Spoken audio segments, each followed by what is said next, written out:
নবীজি বলছেন, তোমরা হাঁটবে যখন রাস্তায় চলাফেরা করবে, তোমাদের উপরের দিকে দেখবে না যে তোমাদের উপরে কারা আছে। অলওয়েজ দেখবা তোমাদের নিচে কারা আছে, তোমাদের চেয়ে খারাপ কারা আছে। এক ভাইকে আপনি দেখবেন আপনি সুস্থ, তার হাত নাই। আরেক ভাইকে দেখবেন আপনি সুস্থ, তার চোখ নাই। এক ভাইয়ের পা প্যারালাইজড হয়ে গেছে, এক ভাইয়ের বডি প্যারালাইজড, একজন হার্টের রোগী, একজন ডায়াবেটিসের রোগী। আপনি সুস্থ আছেন, অথচ ওই ব্যক্তির অনেক টাকা পয়সা আছে, আপনার নাই। এখানে কে ধনী বলেন দেখি, আপনি না সে? আপনার সুস্থতা আছে। আরেক ভাইয়ের অনেক বড় বড় ফ্ল্যাটস, কিন্তু আপনার এতটুকু নাই, ছোট্ট একটা বাসা। আপনার কষ্ট লাগে, আমারও যদি এমন হতো। ওই বাসায় গিয়ে দেখলেন যে ইন্টারনালি সে ব্যক্তি সুখে নাই, তার পরিবারে অশান্তি, তার পরিবারে হৃদ্যতা ভালোবাসার বন্ধন নাই। আপনার পরিবারে আছে। একটা রিক্সাওয়ালা সারাদিন রিক্সা চালিয়ে 500-1000 টাকা আর্ন করে বাসায় চলে গেল, গিয়ে বাসায় আলু ভর্তা, ডিম ভাজা, ডাল দিয়ে ভাত খাচ্ছে, সুখে আছে, দিব্যি বউয়ের সাথে গল্প করছে, চাঁদ দেখছে। আর সেই তো কবে আপনি ওয়াইফকে নিয়ে চাঁদ দেখেছেন ঠিক নাই। আপনি টাকা অর্জন করার নেশায় বছরের পর বছর স্ত্রী থেকে দূরে আছে, দেখারই সৌভাগ্য হয় না। আসলে সুখ কাকে বলে? সুখটা কি জিনিস? ঢাকাবাসীকে সুখ বোঝানো দরকার। সুখটা কি জিনিস? সুখটা হচ্ছে ইন্টারনাল পিস। যখন আপনি বা আমি নিজেকেও বলছি, যখন আমরা আল্লাহকে পাবো, আল্লাহ পাকের ইবাদতের মধ্য দিয়ে, রাসূলের সুন্নতের মধ্য দিয়ে পারবো, যা আছে এতে শুকরিয়া আদায় করব। আপনার চেয়ে সুখী মানুষ দুনিয়াতে কেউ নাই দুনিয়াতে। কিন্তু বস্তুবাদিতা আপনাকে এই আকীদা আদর্শ থেকে সম্পূর্ণ ডিমোটিভেট করে দেবে। আপনাকে খালি চাই আরও চাই। ওই যে দু হাতে যা পাও হাত পেতে নাও, বাকির খাতা শূন্য থাক। আর আমাদের দর্শন, দু হাতে যা পাও হাত পেতে নাও না, বরং দুনিয়াতে যতটুকু পাও এতটুকুতে সন্তুষ্ট থাকো। বাকির খাতা শূন্য থাক না, বাকির খাতা পূর্ণ হোক। মানে পরকালটা বাকির খাতা না, পরকালের বাকির খাতাটা পূর্ণ হোক। প্রয়োজনে দুনিয়ার সব চলে যায় যাক, প্রয়োজনে দুনিয়ার সব যদি চলেও যায় যাক, তারপরে বাকির খাতা কি হোক? পূর্ণ হোক। এটাই আল্লাহ রাব্বুল আলামিন সূরা আ'লার মধ্যে বলছেন, বাল তুসিরুনাল হায়াতাদ দুনিয়া, তোমরা এই দুনিয়ার জীবনটাকেই প্রাধান্য দিয়ে থাকো। ওয়াল আখিরাতু খায়রুন ওয়া আবকা, কিন্তু আখিরাত হচ্ছে সবচেয়ে উত্তম এবং চিরস্থায়ী। তো প্রিয় ভাই এবং বোনেরা যারা আলোচনা শুনছেন, আজকে আমাদের প্রথম সবক হওয়া উচিত দুনিয়ার নেশায় আমরা না পড়ি। আল্লাহ পাক আমাদেরকে তৌফিক দান। এর মানে এই না আমরা দুনিয়ার প্রোগ্রেসে যাব না, অবশ্যই যাব, আমরা অবশ্যই যাব। পুরো নেশন, জাতিগতভাবেই আমাদেরকে এই ওয়ার্ল্ডের সমকক্ষ তো হতে হবে, হবে কি না? আমরা কি ওয়ার্ল্ডের সমকক্ষ হতে পেরেছি? আপনাদের কি মনে হয় যে মিলস, ইন্ডাস্ট্রিজ, ফ্যাক্টরিজ, সেতু, ফ্লাইওভার এইগুলো করলেই মনে হয় যে ওয়ার্ল্ডের সমকক্ষ হওয়া যায়? প্রত্যেক জনগণ ভিতর থেকে সুখী কিনা, তাদের অন্ন, বস্ত্র, চিকিৎসা, শিক্ষা, বাসস্থান, এই যে মৌলিক চাহিদা, বেকারত্ব ঘোচানো, 3 বেলা খেয়ে পরে বাঁচা, জীবনের অধিকার, সিকিউরিটি, এই জিনিসগুলো আমাদের নিশ্চিত হচ্ছে কিনা, এটা হচ্ছে আপনার উন্নতির মানদণ্ড। উন্নতির মানদণ্ড কি? আমরা এখন যেখানে আছি না, 1776 সালে অ্যাডাম স্মিথ তার চেয়ে আগের জায়গায় ছিল। 1776 সালে অ্যাডাম স্মিথ একটা বই লিখেছেন, তার নাম হচ্ছে যে দ্য ওয়েলথ অফ নেশন, এই কিভাবে একটা রাষ্ট্রের ওয়েলথ ফাংশন করে। ওই 1776 সালে তিনি যে চিন্তাগুলো করেছেন, এখন পর্যন্ত আমরা সেই চিন্তা বাস্তবায়ন করতে পারি নাই। 1776 সালের চিন্তা, কিন্তু ওই চিন্তা বাস্তবায়ন করেছে পশ্চিমারা। পশ্চিমা সভ্যতা যেটা আপনি দেখছেন দাঁড়িয়ে আছে, এই একটা বইয়ের উপর দাঁড়িয়ে আছে। যেমন একটা এক্সাম্পল দিই, আলোচনাটা কঠিন হয়ে যাবে, অন্যদিকে যাব। আমরা মনে করি যে অর্থনীতি আমরা নিয়ন্ত্রণ করব, ঠিক আছে, অর্থনীতির পুরো বিষয়গুলো আমরা নিয়ন্ত্রণ করে আমরা সমৃদ্ধি নিয়ে আসবো। আসলে বিষয়টা কি জানেন? অর্থনীতির নিজের একটা ফ্লো আছে, ও নিজেই নিজেকে নিয়ন্ত্রণ করে, এবং তার উপর একটা ইনভিজিবল হ্যান্ড থাকে, অদৃশ্য হাত, যেটা আমরা বলি আল্লাহ রাব্বুল আলামিন। আল্লাহ রাব্বুল আলামিন এই পুরো অর্থনীতিকে নিয়ন্ত্রণ করে। আমরা যখন সেটাকে ইন্টারফেয়ার করতে যাব, তখন ইকোনমি কলাপস করে যাবে। এই যে করছে কলাপস। আরো ব্যাপার আছে, শুধু ব্যবসা, অর্থনীতি, এক্সপোর্ট ইম্পোর্ট, এগুলোকে তিনি জাতির মানদণ্ড বলতেন না।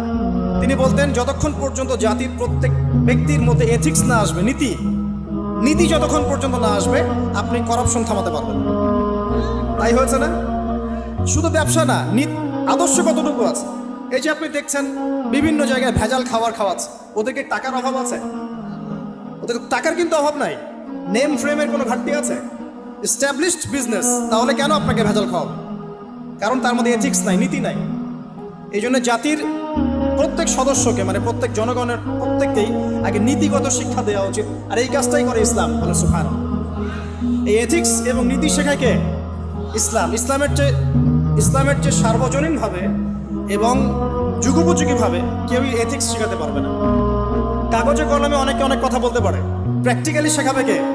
ইসলাম। এখন বলতে পারেন তাহলে মুসলিমদের মধ্যে দুর্নীতি কেন, মুসলিমদের মধ্যে কেন এই সমস্যাগুলো হয়? উত্তর একটাই। ওই যে স্যার বলে গেলেন, আমি বিভিন্ন ওয়াজে যে এক এক জায়গায় এক এক কথা বলে, উত্তরটা কি? উত্তরটা হচ্ছে যে কোরআন এবং সুন্নাহর সঠিক যে শিক্ষাটা আছে, এই শিক্ষাটা আমরা অনেকেই বাস্তবায়ন করতে পারছি না। এটা আমাদের ব্যর্থতা। এটা কাদের ব্যর্থতা? এটা আমাদের ব্যর্থতা। এখানে আমাদের ব্যক্তির স্বার্থ থাকতে পারে, এখানে আমার জ্ঞানের স্বল্পতা থাকতে পারে, আমার ভিতরে অহংকার থাকতে পারে, বা আমি অল্প শিক্ষিত হতে পারি, এবং এমন হতে পারে আমার জ্ঞানটা যুগোপযোগী না। ইসলামিক জ্ঞান আমার মধ্যে আছে, কিন্তু কিভাবে এই জ্ঞান দিয়ে ওয়ার্ল্ডকে ডিল করবো, এই জ্ঞানটা আমার মধ্যে নেই। এই কারণে আমরা হয়তোবা ইসলাম কোরআন সুন্নাহ হাতে থাকার পরেও এই সমস্যাগুলো ফেস করছি। প্রথম সমস্যা হচ্ছে বস্তুবাদিতা। আল্লাহ পাক আমরা সবাইকে, যারা আলোচনা শুনছি, দুনিয়ার প্রেমিক হওয়া থেকে বাঁচাক বলি আমি। দুনিয়ার প্রেমিক না, প্রেমিক হবো কার? আল্লাহর আখিরাতে। কতটুকু দাম আছে দুনিয়ার? আল্লাহ পাক বলছেন একটা মাছির পাখার সমানও না। একটা মাছির পাখার কি দাম আছে আপনার কাছে? আল্লাহ পাক বলছেন পুরো দুনিয়ার দাম আমার কাছে যদি একটা মাছির পাখার সমান হতো, তাহলে এই দুনিয়াতে কোনো কাফের মুশরিক পানি পান করতে পারত। তার মানে এই দুনিয়াতে যা করো করো, আমার তো কোনো দামই নাই দুনিয়া। কালকেই তো আমি দুনিয়া ধ্বংস করবো। আর ওই যে দুই জাতির কথা বললাম, জিন এবং মানব জাতি, আপনারা সূরা আর রহমান পড়বেন। রহমান নামটা অনেক ব্যাপক, দয়াময়ের নাম। তার মানে আল্লাহ পাক মার্সিফুল, মোস্ট মার্সিফুল। কিন্তু এই সূরা আর রহমানেই একটা ভয়ঙ্কর আয়াত আছে, কি? সানাফরুগু লাকুম আইয়ুহাস সাকালান। হে মানুষ এবং জিন, হে মানুষ এবং জিন, শীঘ্রই আমি তোমাদের দুইটা জাতিকে ডিল করার জন্য ফারেক হচ্ছি, অপেক্ষা করতে থাকো।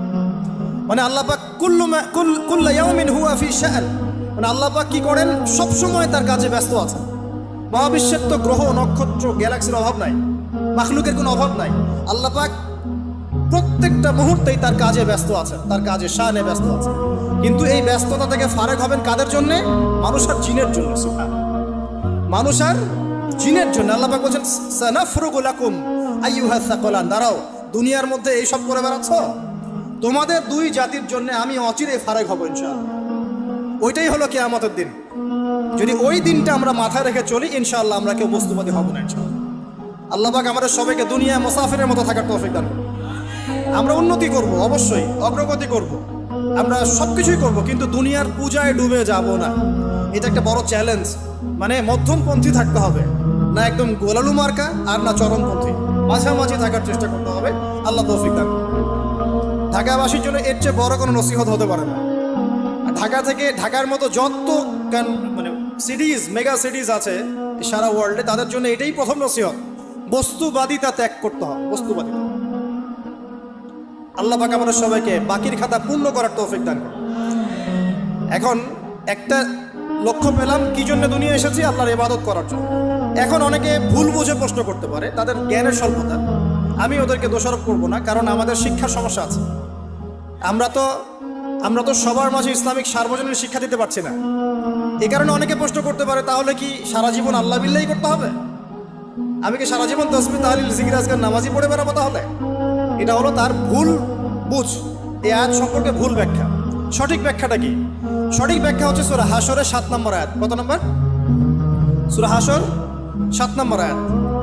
আল্লাহ পাক বলেন, ওয়ামা আতাকুমুর রাসূলু ফাখুযুহু। রাসূলুল্লাহ সাল্লাল্লাহু আলাইহি ওয়াসাল্লাম তোমাদেরকে যা যা দিয়েছেন সব নিয়ে নাও। ওয়ামা নাহাকুম আনহু ফান্তাহু। রাসূল যা থেকে বিরত থাকতে বলেছেন সমস্ত বিষয় থেকে দূরে থাকো।